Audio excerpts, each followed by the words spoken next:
Hi, Ari Altman here from the Tech Buyers Guru. This is a video that's going to give you an advanced tutorial on upgrading your Redcat Ground Pounder monster truck to make it as good or better than any other monster truck out there. There was an earlier video I produced on YouTube that went over 3 of the cheapest upgrades you can make to this truck to make it perform better than it does out of the box. Those 3 are: first, fill the shocks with oil. These shocks come like half filled with really thin oil out of the box. They basically didn't work as shock absorbers. They were just pogo sticks, essentially. So that's the first thing. Get some shock oil. It costs like $5 for a tube of it. Typically I use Associated's product. It's really good stuff.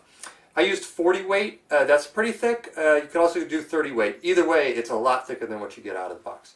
The other thing I did was I upgraded to Mod 1 gears. That's an absolute necessity, and it's really cheap. You can get a pinion gear and a spur gear for something like $20, and it's going to make your truck a lot more durable. And then the last thing was I changed the motor out from the stock 20 turn to something a lot lower. I used actually a 24 turn. Those are fairly rare right now, so you could also use a 27 turn. But the 20 turn is basically a motor that is designed for cars, and it just didn't have the torque this truck needed. So those are my 3 cheap upgrades, but today I'm going to be going over some more expensive upgrades that really take this truck to the next level. And the inspiration, of course, was the Clodbuster. I'm going to turn this around here. The Clodbuster is a really old kit, a really old model. Came out, I think, in the late 80s. This one is actually fairly old itself. But there were a few things that made the Clodbuster classic. First was its stance. It was really wide and really tall, had these really big tires. Second of all, it did have that 4-wheel drive power. It actually had 2 motors that dealt with, at the time, some things that really probably, to me, it couldn't deal with any other way. And I'm going to go over that when I talk about this truck. Putting a ton of torque into a truck like this with one single motor can be challenging, both for the platform and for the motor itself. So I'll go over that shortly. But other than that, there's nothing super unique about the Clodbuster. It had some pretty bad traits. Its suspension was really bad. Its steering was practically non-functional, even though it was 4-wheel steering, but it only used 1 servo. So I am not worshiping this platform at all, but I put it out here as kind of an example of the target of what do we want to beat with this ground pounder, and I do believe you can beat it. And one other thing that's really interesting about the ground pounder was that although it's marketed and sold by Redcat, it was designed by Crawford Performance Engineering. They got their start modifying Clodbusters a long time ago. About 15 years ago, I think they got into the business basically designing 4-link suspension kits and then later upgraded chassis kits. And all they learned from modifying this older model went into this newer model. And I think that speaks a lot to what you're getting with this. That it has really built upon the industrial knowledge in the RC hobby.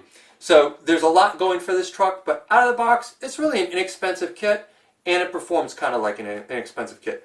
So I'm going to flash forward in a minute to all the parts that are going to be going on this truck to make it way better than this truck. I'll be back in a flash. Alright, I'm back with a whole lot of parts here that I'm going to be putting on this Redcat Ground Pounder. And one thing I should mention is that while I am a professional tech reviewer and I do get products from manufacturers, it's not in the RC industry where I have any contact. So all this stuff I purchased. I purchased at retail just like you would. I'm not sponsored. I just do this for fun in my free time when I'm not reviewing computer and other consumer electronics products. So I'm doing this for the love of it like you guys do it, and I hope you appreciate this video. So first things first, thing that takes the most space up here are my new tires. I wanted something at least as big as Clodbuster tires because the tires on the ground pounder are small, they have no foams, they really don't grip that well, and the sidewalls would compress whenever you turn. Well, Dirt Tracks comes through with its 1/8 scale monster truck tire. This is on a 3.8-inch wheel.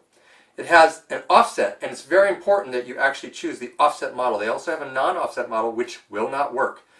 And these are actually slightly taller even than the Clodbuster wheel and far larger than what you have on the Redcat Ground Pounder. Let's just take a quick look at that.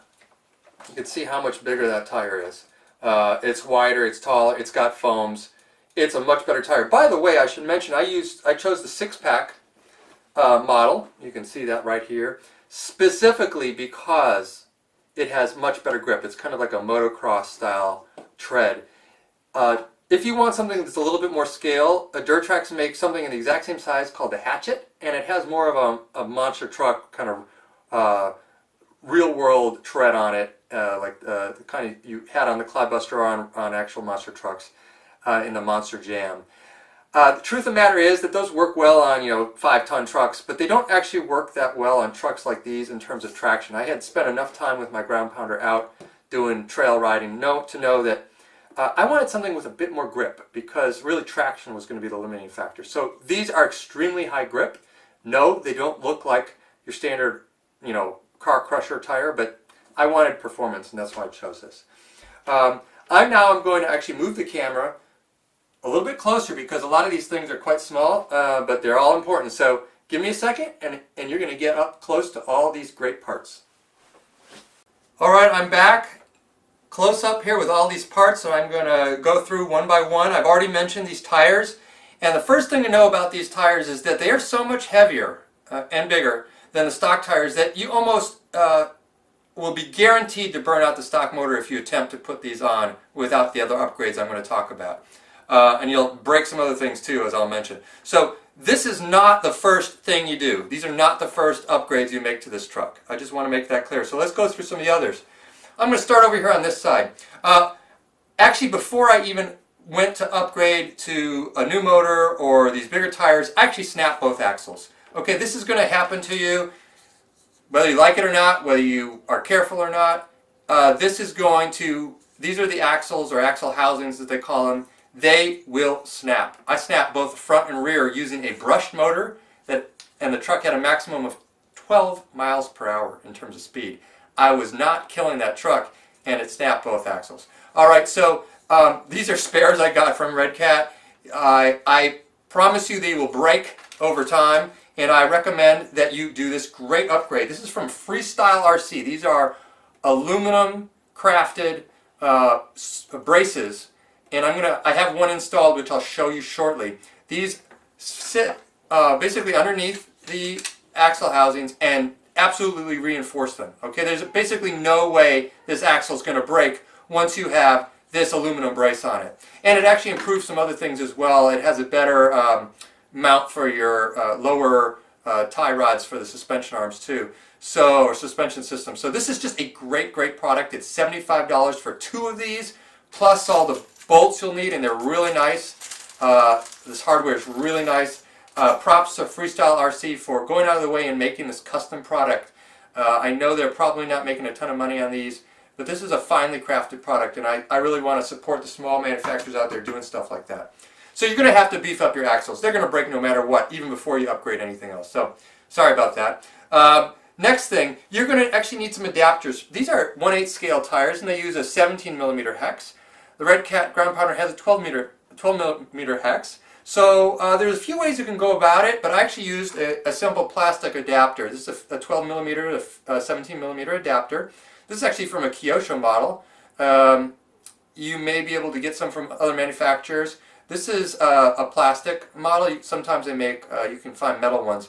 But the thing I like about this plastic one is that you can shave it down if you need to. And it turned out that the middle here was a little bit too tall and wouldn't let me cinch down the tire. So I just sanded it down a little bit. But anyway, you can get these from a variety of outfits. They're like 10 bucks for 4 of these. Next thing you'll need is some washers on the outside. Because of the way that these tires mount, they actually require typically a much larger bolt than you'll have on stock with your Redcat Ground Pounder. And those typically are for much thicker axles. But we're not changing the axles on this truck. I don't know that you actually can change the axles to something like an 8 scale axle. So we're using the same axle, which means you just need a washer on here, and you're going to put it in there so that the tire doesn't pop out, because the nut that comes stock on this truck is actually smaller than the hole, so obviously you wouldn't be able to secure it without a washer. These you can get at your hardware store. They're probably 5 cents each. I needed 4. The next thing, if you happen to break your axles, you're going to need to remove your whole drivetrain. And since I did have some broken axles, I decided to take that diff out and take a look at it. And I decided I would fill it up with some diff oil. It comes stock out of the box with some grease, but I decided I'd put some 30 actually, yeah, 30,000 weight diff oil in there to kind of keep it from diffing out. You know, particularly because this truck has a little bit of torque twist. It likes to lift that front right tire and spin it. Well, particularly having some nice thick differential oil in the front will allow the tire that remains in contact with the ground to continue spinning rather than just seeing the front tire spin. You might want to put it in the rear as well to give it more of that climbing capability. A little bit more like you'd find in a rock crawler that typically has locked diffs. Filling it with some of this stuff will allow it to stick a little bit better. This is not designed to be a truck that's going to take high-speed turns, which is where you'd want a really lightweight oil or no oil at all. For this truck, you want a little bit of oil in those diffs. Next thing is, this is a stock drive shaft. Actually, surprisingly, I did not break it. This is not broken, but I did replace it already. I'm going to show you the aluminum shaft I have under here. The part number on it is, actually, I got it right here. The part number on it is BS702072GM. Sadly, I was only able to get the rear. The front is a longer drive shaft, and it's sold out everywhere. I'm going to show you in a moment what it looks like underneath. I could only get the rear drive shaft, but frankly, the rear drive shaft is the one that takes a little bit more of the torque when you're accelerating, since the front, lifts up. So I figured, well, I had to start somewhere, and luckily it was the rear drive shaft that was in stock, the metal version. And finally, the biggest upgrade of all, going to brushless. Okay, everyone's heard of brushless. You can search YouTube for people who've updated this with a brushless kit. But I wanted the right brushless kit. I've got a lot of vehicles with brushless motors. I know they perform, but this is a big, heavy vehicle, and it doesn't perform well when it's going really, really fast. Okay, it's not designed to be a speed run vehicle. And so I wanted something with a ton of torque, and I wanted something that could withstand the weight of this vehicle. Actually, when it's fully built up, as I'll show you eventually on this video, it's almost 10 pounds. So I did not want a lightweight, high RPM brushless motor for your standard two-wheel drive buggy. Yes, they're fast, but I wanted something that would last over the long haul. And what I ended up with was a Castle Duo. I did need a brushless compatible ESC, so that was couldn't use the stock ESC. And then I went with Castle's 1415 censored edition of the 1/10 scale motor. This is a relatively new motor. 1415's been around a long time, but not the censored edition. That gives you a lot better control at low speed. And the other thing about this, very, very specific, I want to be very specific, very clear, this is a 5mm shaft. There are very, very few 1/10 scale motors that have a 5mm shaft. And if you're going to use Mod 1 gears, which is what I recommended in my initial bargain upgrade video, you're going to have a lot more choice if you use a 5mm shaft, because very, very few Mod 1 pinions are designed around the standard 3mm shaft. So this is kind of a special edition motor, and the 1415 indicates that it's a very long can. And I'll show it to you in a moment. This is the stock motor. You cannot use a motor that has a wider diameter than this because it'll hit the chassis. All right? So you can't go with a 1/8 scale power plant. But the 1415 here is practically 1/8 scale powered, but with a diameter of a standard 540 motor, a standard 1/10 scale motor, but it's much, much longer, as I'll show you shortly. By the way, I should mention that this is available as a kit from Castle. They call it their SCT edition, or Short Course Truck edition. They say that it's good for four-wheel drive short course trucks running 3S to 4S up to 6.5 pounds. Now, this vehicle will be about 10 pounds, but basically, I know that this truck, this motor has some headroom in it, and furthermore, we're gearing way, way down. All right, so you're not going to gear this like you would a short course truck. So I'm pretty confident that this truck, that this motor will work in this truck, even though it's really designed for or marketed for short course trucks. All right, so I've gone over all the parts. Now I'm going to show you what they look like. Let's flip this truck over. All right, we're in close here with the upgrades. First thing you'll see is the metal drive shaft on the rear. Remember, I could not source the front drive shaft. They're out of stock everywhere. But I wanted to start with something that had a little bit more durability in the back where a lot of the torque is. Now I'll mention I have not upgraded the rear with the new Freestyle RC brace. I will be doing that shortly, but I wanted to kind of show you some differences here.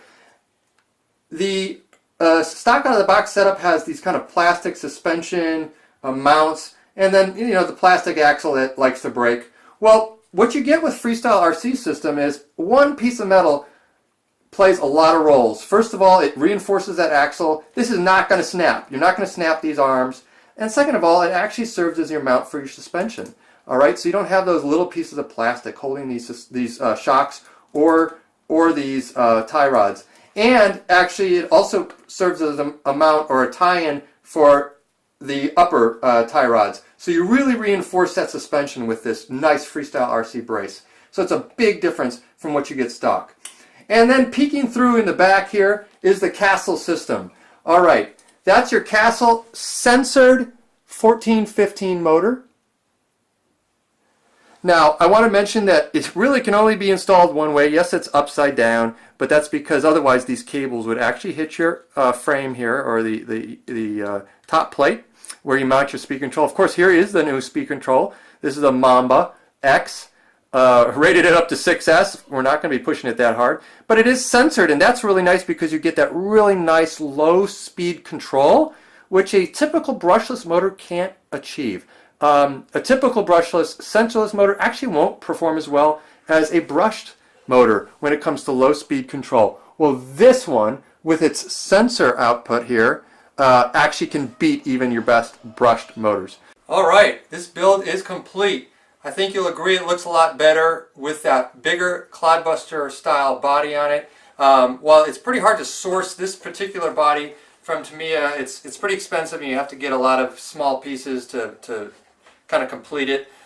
You can buy similar bodies from Proline and J Concepts that have the exact same proportions because they are designed for a Clodbuster. So if you want that wider look, just go for a Proline or J Concepts body. It does look a lot better on this truck, I'd say, than the stock shock therapy body from Redcat. It just fits these big tires and the stance better. So this is the truck. This is fully upgraded. This is quite a powerful, quite a maneuverable, and quite a controllable vehicle. And that's something that was key in these upgrades. I didn't just want something that was super fast. I wanted something that could go really slow as well, that could function as a crawler, that had great traction, good handling, and basically, could do it all.